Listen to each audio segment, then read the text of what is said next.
So my first big opportunity was Henry Ford Health System. I was working as a contractor at Campbell Ewald as an art director, and they said they need an agency. So I brought this lead that I had, who I was doing freelance work for. I brought it to Campbell Ewald, and they said, I think it's $800,000 at the time. They're too small for us. We can't work with that. It wasn't too small for me. So I started building a little side project. I had to come up with a name for it. My name was Daniel Bryan Cobb. I wanted to sound bigger than it was just me, so I called it at the time, it was Daniel Bryan and Associates. It was just me, but it sounded like someone else because I was Dan Cobb to everybody who knew me.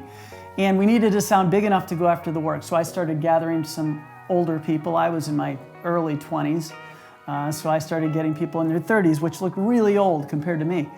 And that made us look significant enough to start making presentations at companies like that. And we presented. And we've been doing a little freelance work on the side. And one of those projects was brought up. We was down to 2 agencies. One was going to be picked. It was either going to be the other competitor or us. And they said, we're having a hard time deciding which agency to pick. We want to ask you about a project you did with us on a project-by-project basis recently. And it didn't go well. What happened there? And we had this value statement. We said, I will never lie to a client, I will never lie for a client. The day I forget this principle is the day I die. What I had to get through in my mind was the fact that I wanted to lie so bad because we had done a really bad job, but it wasn't necessarily our fault. It was partly the client had some responsibility in it, and I could probably cover for myself and blame someone else, but I had to tell the truth.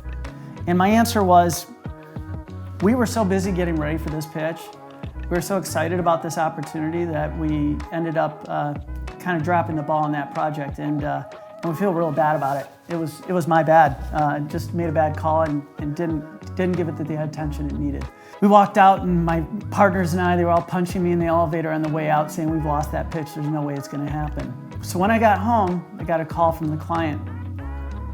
They said, we got to tell you the last agency stole from us. And they were nervous about hiring another one.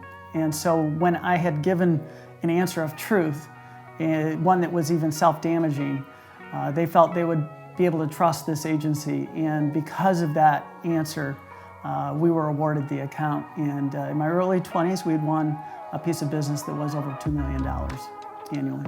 Yeah, if you have any other questions, just drop them below, and we'll look for those and add them to our future conversations.